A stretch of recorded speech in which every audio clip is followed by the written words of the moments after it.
അവിടവിടെ നിഴൽക്കൂട്ട് ചാർത്തി വർണ്ണഭംഗിയാർന്ന വിതാരപൂവിന്റെ വിദൂര ദൃശ്യം ഞങ്ങളെ ഏറെ ആഹ്ലാദിപ്പിച്ചു. അഗാധമായ പർവ്വത താഴ്വാരങ്ങളും നിരവധി കുളങ്ങളും ഡാമുകളും പാടശേഖരങ്ങളും മരക്കുടിലുകളും ഇഴപിരിഞ്ഞു പോകുന്ന മൺപാതകളും കൊച്ചു കൊച്ചു നഗരപ്രദേശങ്ങളും വിതാരഭൂമിയുടെ മുഴുവൻ ശാലീന സൗന്ദര്യവും ഒപ്പിയെടുക്കുന്ന കാഴ്ചയാണ്.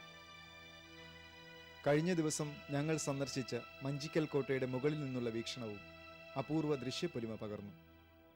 ചുറ്റും അതിർത്തി കെട്ടിയതുപോലെ ഉയർന്നു നിൽക്കുന്ന മലനിരകൾക്കു മധ്യേ നിരവധി ജലധാരകളും ഫലഭൂയിഷ്ടമായ പ്രദേശവും സുരക്ഷിത ഒളിസങ്കേതവും ഒരുമിച്ച് സമന്വയിച്ച് പ്രാചീന രാജവംശ ആസ്ഥാന കേന്ദ്രീകരണത്തിന് പ്രകൃതിദത്തമായി ഒത്തിണങ്ങിയ മറ്റൊരിടം ചേര സാമ്രാജ്യ കാലത്തെ കേരളത്തിൽ മറ്റെങ്ങും ഉണ്ടാവാനിടയില്ലെന്ന് ചരിത്രാന്വേഷകർ ആത്മകഥം നടത്തിപ്പോകും. സഹ്യാദ്രി സാനുക്കളിൽ നിന്ന് ഏലം, കുരുമുളക് തുടങ്ങിയ സുഗന്ധദ്രവ്യങ്ങൾ നെല്ലിയാമ്പതി മലനിരകൾ താണ്ടി വെങ്കിരാജ്യത്തെത്തി അവിടെ നിന്ന് യവനദേശത്തേക്കും അറേബ്യൻ നാടുകളിലേക്കും കയറ്റി അയച്ചതിന് തെളിവുകളുണ്ട്. ഈ മലനിരകളെ ബന്ധിപ്പിച്ചുകൊണ്ട് കൊടുങ്ങല്ലൂർ വരെ സ്ഥാപിച്ചിട്ടുള്ള അനേകം അത്താണികൾ ശക്തമായ വാണിജ്യ ബന്ധങ്ങളെയും പ്രാചീന കച്ചവട മാർഗങ്ങളെയും സൂചിപ്പിക്കുന്നു.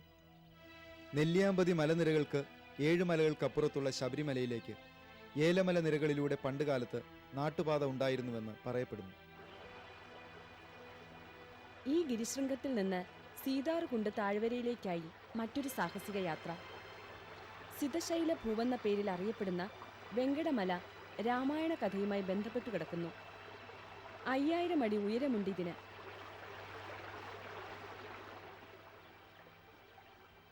നെല്ലിയാമ്പതിയിലെ ഉയർന്ന ഗിരിശൃംഗത്തിൽ നിന്നും സീതാദേവി സ്നാനം ചെയ്തു എന്ന് കരുതപ്പെടുന്ന സീതാർകുണ്ട് തടാക തീരത്തെത്തി.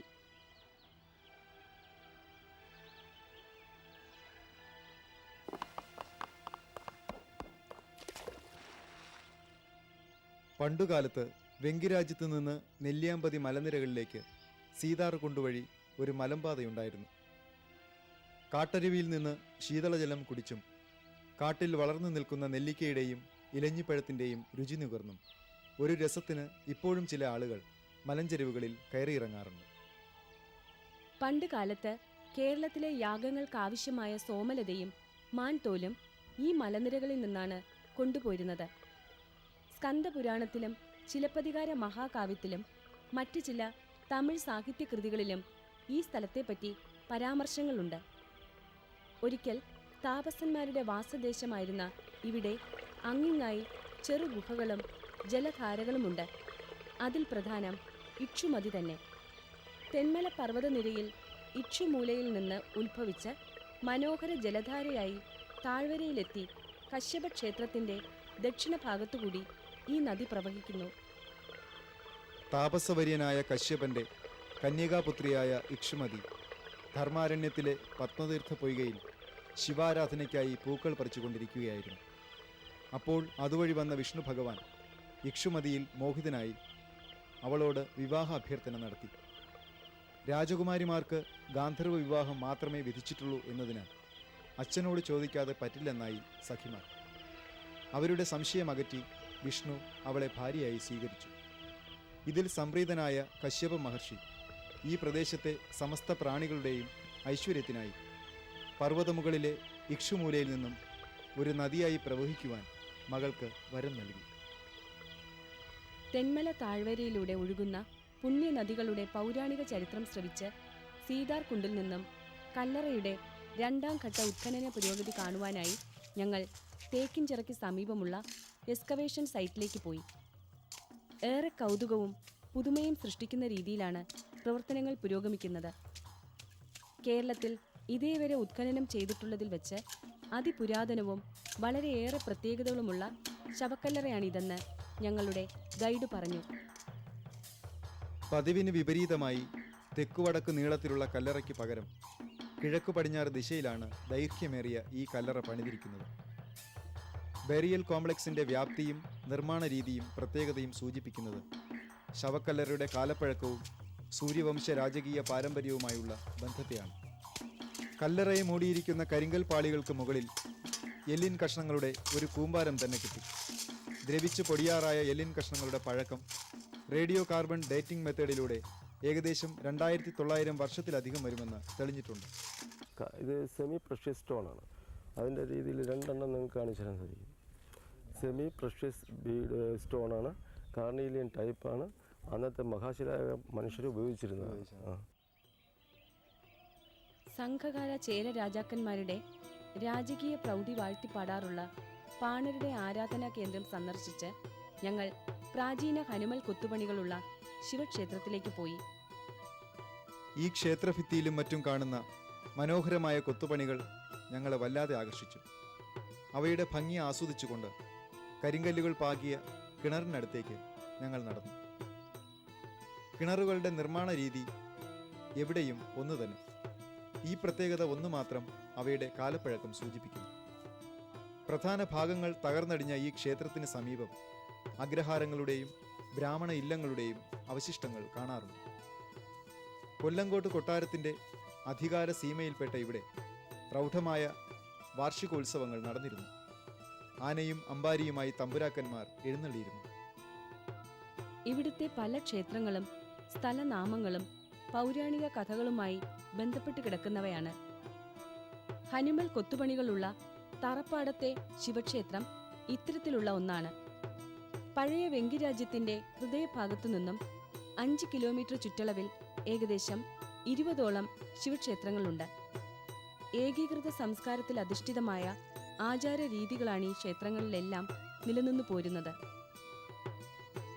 ഈ ശിവക്ഷേത്രത്തിന് 3 കിലോമീറ്റർ പടിഞ്ഞാറ് മാറി പൗരാണിക കാലത്തെ ധർമാരണ്യത്തിൽ സ്ഥിതി ചെയ്യുന്ന തെന്മല താഴ്വരയിലെ ധർമ്മീക്ഷേത്രം. നിജലദേശത്തെ രാജാവായ ധർമ്മവർമ്മൻ ശിവക്ഷേത്ര ധ്വംസനം നടത്തി കുഷ്ഠരോഗിയായി തീർന്നു. ദുഃഖിതനായ രാജാവ് ഗോവിന്ദമലയിൽ തപസ്സനുഷ്ഠിക്കുന്ന കശ്യപ മഹർഷിയുടെ സമീപം ചെന്ന് സങ്കടമർപ്പിച്ചു. ക്ഷേത്ര സമീപത്തെ കുളത്തിൽ സ്നാനം ചെയ്ത് വിഷ്ണുപൂജ നടത്തുവാൻ അദ്ദേഹം ഉപദേശിച്ചു. അങ്ങനെ രാജാവ് രോഗവിമുക്തനായി. ഔഷധവീര്യമുള്ള ആ തടാകം കുഷ്ഠം കുഴി എന്ന പേരിൽ അറിയപ്പെടുന്നു. പൗരാണിക ഐതിഹ്യം നിറഞ്ഞ പ്രാചീന വെങ്കിരാജ്യത്തെ ഗോവിന്ദമല കാണുവാൻ ഞങ്ങൾ ആ മലനിരകൾക്ക് സമീപം ചെന്നു. പഴയ വെങ്കിരാജ്യത്തെ വേങ്കടമലയിലാണ് ഗോവിന്ദമല സ്ഥിതി ചെയ്യുന്നത്. ഈ മലനിരകളെപ്പറ്റി ചിലപ്പതികാരത്തിലും മറ്റു പല തമിഴ് സാഹിത്യകൃതികളിലും പരാമർശിച്ചു കാണുന്നുണ്ട്.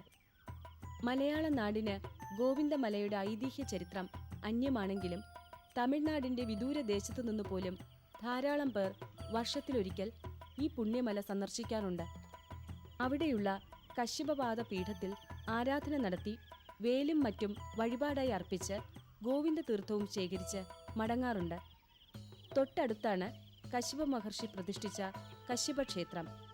അതുകൊണ്ട് അതുകൂടി കാണാമെന്ന് വച്ചു. വെങ്കിരാജ്യത്തിന്റെ ചരിത്രം ഈ ആരാധനാലയവുമായി അങ്ങേയറ്റം ബന്ധപ്പെട്ട് കിടക്കുന്നു. ഇന്ന് ജീർണാവസ്ഥ നേരിടുന്ന തിരുക്കാച്ചാംകുറിശി പെരുമാൾ ക്ഷേത്രം കേരളത്തിലെ പ്രാചീന ക്ഷേത്രങ്ങളിൽ ഏറ്റവും പ്രമുഖമാണ്. പ്രാചീന വെങ്കടനാട്ടിൽ സ്ഥിതി ചെയ്യുന്ന ദക്ഷിണ കാശി എന്ന പേരിൽ അറിയപ്പെട്ടിരുന്ന ഈ ക്ഷേത്രം പ്രസിദ്ധിയിൽ ശ്രീരംഗം ക്ഷേത്രത്തിന് തുല്യമാണ്.